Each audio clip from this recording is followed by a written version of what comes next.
Assalamualaikum warahmatullahi wabarakatuh. Abdi Sehan, Abdi Jaki, alurang arek nyaritakeun non Jack carita lutung kasaru. baheula di tanah Pasundan, Prabu Tapak Agung ngalimpakeun tahta ka anak kaduana nyaeta Purbasari.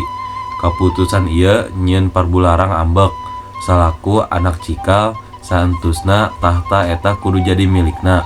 Purbalarang nyusun rencana keur ngarebut tahta ti adina.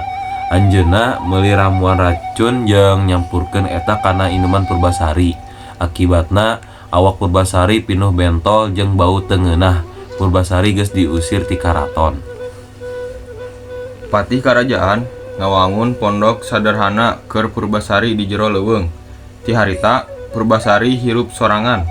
Anjeunna hirup babarengan jeung sasatoan di leuweung. Di antara sakabeh babaturanana aya monyet bulu hideung anu lucu pisan. Monyet eta sok metik kembang keur Purbasari. Eta monyet disebut lutung kasarung. Dina waktu bulan purnama, lutung kasarung neneda ka dewa supaya mere ubar keur Purbasari. Dua lutung kasarung dikabulkeun. Dewa nyiptakeun hiji telaga ajaib keur ngubaran Purbasari. Lutung kasarung nyarita ka Purbasari supaya mandi di telaga ajaib eta. Sadaya bentol di awak Purbasari langsung leungit. Lutung kasarung seuri kabungah. Kitu deui Purbasari. Purbalarang beuki sirik ningali Purbasari geus cager jeung jadi leuwih geulis. Purbalarang ngajak Purbasari tanding. Saha anu boga tunangan anu gagah jeung kasep, eta nu bakal meunang. Purbalarang nunjuk lutung kasarung minangka tunangan Purbasari. Purbalarang yakin yen manehna bakal menang, sabab moal mungkin hiji monyet bisa ngelehkeun tunanganna anu kasep.